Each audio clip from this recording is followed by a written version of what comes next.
माझा पांढरीच्या काठ्यांचा संग्रह साधारणतः 1 2 3 4 5 6 7 8 9 10 11 12 काठ्या आहेत. खूप वेळ लागला जमवायला. ह्या खूप वेळ लागला. खूप लांब जंगलात आतमध्ये जाऊन आणायला लागल्या. या पांढरीची काठी उपयोग सगळ्यांना तुम्हाला माहिती आहे, परंतु ह्याच्या चकत्या आणि काठ्या लोकांकडून पैसे घेऊन विकत घेतात. असं करू नका. ज्या माणसाला गरज आहे त्याच माणसाला फक्त पांढरीचा काठीचा उपयोग जर ज्याला असेल त्याला तुम्ही करून द्या. त्याला एखादी चकटी, त्याला एखादा मणी व्यवस्थित पांढरी देवीला सांगणं करून द्या.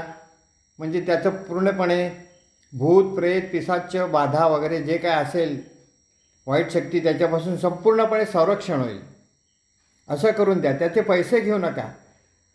स्वामी तुम्हाला खूप खूप खूप काही देतील, पण ह्या दुसऱ्याला उपयोगी पडणाऱ्या, कोणी खूप त्रासात असतात त्याला उपयोगी पडणाऱ्या पांढरीच्या काठीचा उपयोग त्यांना होऊ दे. त्यांच्याकडून पैसे घेऊ नका. तुम्ही जर पैसे घेतले नाही तर तुमचा जेवढे पैसे असतील त्याच्या दामदुप्पट तुम्हाला स्वामी पैसे देतील. माझी खात्री आहे. मला स्वतःला अनुभव आहे. मी खूप लोकांना त्याच्या चकत्या मोफत देतो. त्यांचे त्रास दूर करतो. बरं वाटतं मनाला. हीच माझी शक्ती आहे.